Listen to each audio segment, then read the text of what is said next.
oyentes de Radio Sefaradi, bienvenidos nuevamente a Milim, la historia de las diásporas con Alicia Benmergui. ¿Qué tal, Alicia? Muy bien, dispuestos a trabajar en esta historia tan intrincada, que es la historia de los judíos. Y todavía más intrincada porque hasta hace unos siglos, en nuestra reseña histórica, teníamos a muchos de ellos por lo menos concentrados aquí en la península ibérica, pero de aquí también tuvieron que salir, y con lo cual se produce una especie de segunda diáspora, porque había una gran masa de judíos aquí, y tenemos que hablar de ello, de los que se quedaron, cómo se quedaron, y de los que se fueron, cómo se fueron y a dónde se fueron. Y habíamos empezado hablando de esos temas, pero hoy vamos a seguir hablando. Y antes de empezar, eso sí, siempre quiero recordar a los oyentes que esta historia y muchas más las pueden encontrar en la página web www.milimcultural.com.ar, y si quieren, cada 2 semanas también pueden recibir un boletín sobre historias de la historia judía, suscribiéndose a través de cultural@arnet.com.ar. Dicho lo cual, ahora sí, te dejo, Alicia, el micrófono para que hablemos de lo que pasó después de la expulsión de España. Bueno, antes que nada, a mí me gusta mucho la historia, pero también me gustan mucho las anécdotas que ilustran a la historia, porque la colocan a donde la gente se puede identificar muchas veces. Yo estoy trabajando acá en la Argentina por un tema de la historia de los ingleses, ¿no? Y entonces entro a la sinagoga sefaradí de Londres de 1703, y hay una parte donde ellos están cantando una canción típicamente sefaradí, Bendigamos al Altísimo.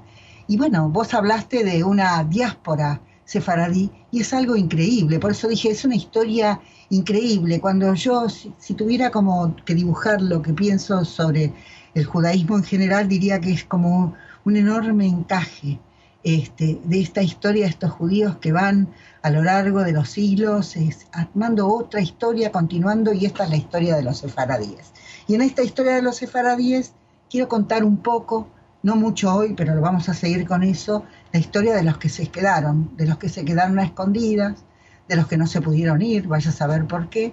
Y bueno, vamos a contar ahora que a mediados del siglo XVII, este es un texto que me lo conseguí, quiero citarlo tal cual, dice que a finales del reinado de Felipe II, allí por los años 1588 y 1592, los inquisidores de Cuenca descubrieron en la villa de Quintanar de la Orden de la Mancha una red de judaizantes autóctonos que seguían observando la religión de sus antepasados.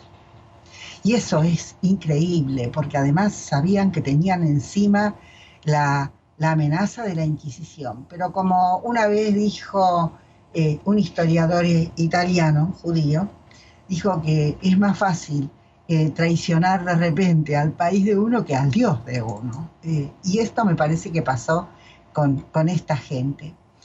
Entre estas familias, porque además están después todos los juicios que se hicieron, si vos te fijás, lo que fue la Inquisición fue muy metódica, conservó todos los documentos, y esto es muy importante, de a quienes liberó, a quienes quemó, quiénes eran. Y bueno, entonces cuenta que entre estas familias de herejes se encontraba una que que eran los Mora, que a 100 años de la expulsión se habían mantenido fieles al judaísmo pese a todos los riesgos que esto significaba. Y entonces que además crean toda una estrategia que era bastante original y eficaz para mantener esa identidad.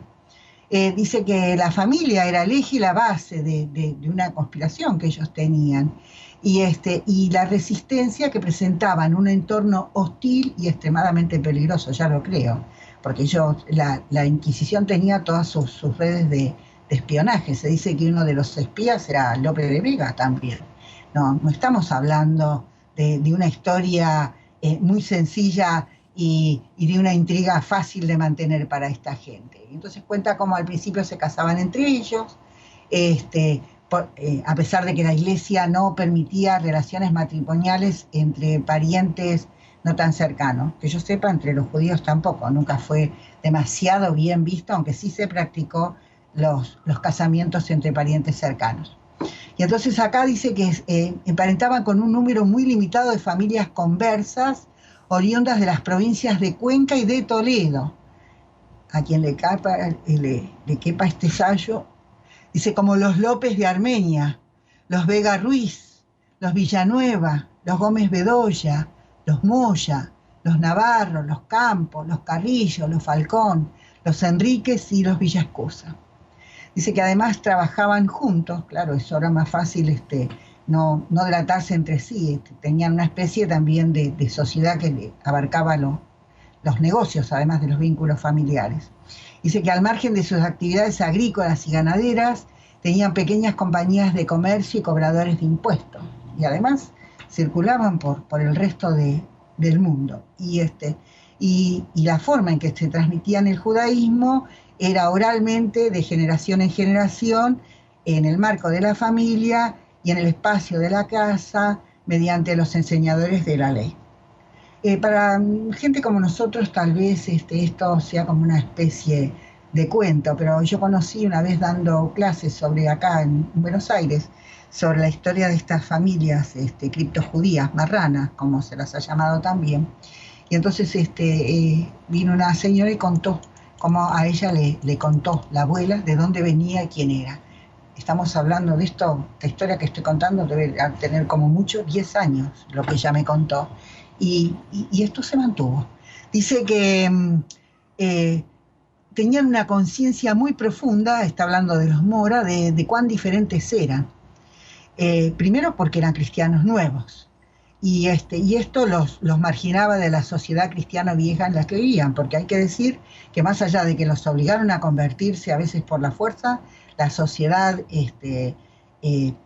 española no los aceptaba, nunca los trató ni con respeto ni consideración. Siempre sobre ellos había, en aquellos que eran sinceros católicos, todo un manto de sospecha, y además de discriminación. Juan de Mora, dice este texto, sentía que era mucho más honroso ser judío que tener un título de nobleza. No solo no se sentía avergonzado de su origen, sino que estaba profundamente orgulloso de serlo. Y otro miembro de la familia, Cristóbal de Mora Molina, hijo del difunto Juan de Mora, sabía perfectamente que era converso y nieto de condenados por la Inquisición, tal como le declaró ante los inquisidores el 2 de octubre de 1590. Dice que como todos estos criptos judíos eran cristianos frente al mundo exterior y judíos en su vida familiar. Todas sus prácticas judaicas tenían que mantenerlas en la más profunda clandestinidad. Dice que las fiestas religiosas, las costumbres alimenticias, todo esto, yo creo que deben haberlo hecho también como han podido, porque el tema de comer kasher o hacer alimentos kasher o festejar debe haber sido de un extremo cuidado todo lo que ellos practicaron, porque en esto estaba el riesgo constante de todos los que sospechaban y los miraban con mucha desconfianza.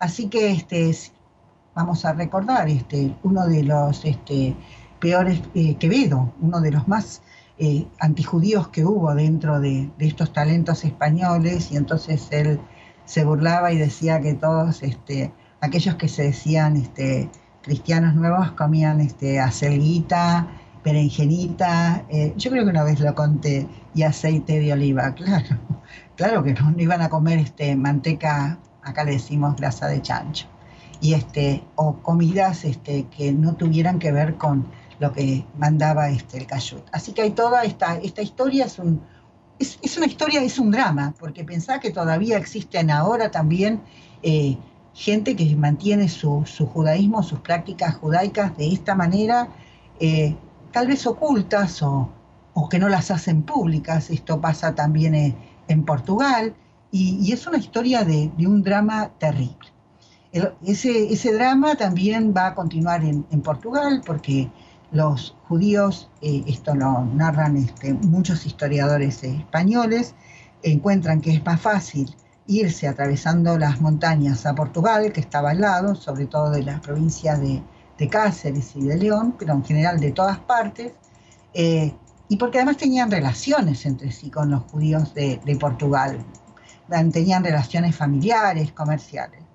Bueno, pero ellos se van, cuando llegan ahí, como se casa la hija de los reyes católicos, y los reyes católicos no quieren que haya judíos donde viva su hija, Entonces tiene el rey de Portugal, tiene que expulsar a los judíos. Los expulsa, creo que 2 años después, de 1492, creo que en 1493 o en 1494. ¿Cómo? En el 96. En el 96, bueno, está bien. Y cuando los expulsa se da cuenta que cometió un error muy grave. La sociedad portuguesa pierde no solo sus médicos, no solo sus mercaderes, pierde hasta sus artesanos, hasta, los vamos a llamar en el término moderno, hasta sus obreros, porque los judíos se especializaban también en la elaboración de sogas. Las sogas eran algo muy importante en la navegación ultramarina que practicaba Portugal. Los judíos eran buenos herreros, eran buenos trabajadores, estamos hablando corrientes, aparte de todos los judíos que enseñaban medicina y que estaban ahí en la Universidad de Coimbra, donde había tantos. Así que lo que los hacen es obligarlos a convertirse por la fuerza. Y bueno, quedan una gran población judía, queda entrampada en esta doble condición de judíos anusim o marranos o de judíos o criptojudíos. Y bueno, todo el tiempo, cuando pueden, se van.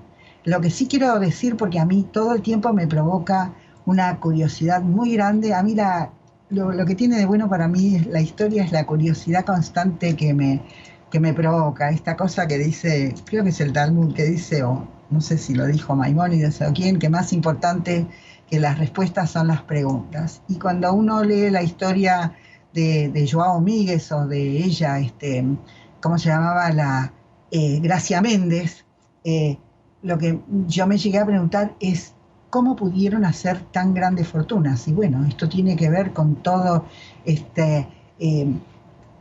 comercio transoceánico, donde todos los portugueses van y van estos judíos, y entonces hacen grandes negocios, y estos grandes negocios también van a tener que ver con los que llegan a Brasil, los que llegan al Caribe, los que están en Curazao, en Surinam, Barbados, los que después se van a Inglaterra, entonces en esta cosa donde después se van a Ámsterdam, después se van a Hamburgo, después se van a Londres, no solo a Londres, estaban estos criptojudíos, estaban en Bath, estaban en otros lugares de Inglaterra, y después se van, otra vez lo cuento, a América del Sur, acá también había de estos judíos, generalmente hay quien, cuando son portugueses, la desconfianza es que los portugueses son de origen judío, y esto pasó así, esto pasó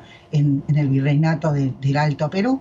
Yo creo que una vez te conté que en el norte acá argentino hay algunas iglesias que tienen todas imágenes de los ángeles de la Cabalá, y lo que han contado algunos historiadores que estos eran puestos por obispos criptojudíos que estaban acá en el norte de Argentina, en el Perú eran muchos, y en Bolivia. O sea que ni qué hablar de lo que pasó en Brasil, donde todavía existen los descendientes, algunos son llamados judeos del sertão, del campo, donde vivían ocultos para poder conservar mejor su identidad. Entonces hay, como vos dijiste antes, una diáspora judía que abarca un enorme territorio, un lugar donde ellos van a poder ser abiertamente judíos, como lo hicieron cuando cruzan el Mediterráneo y se instalan ahí en Marruecos.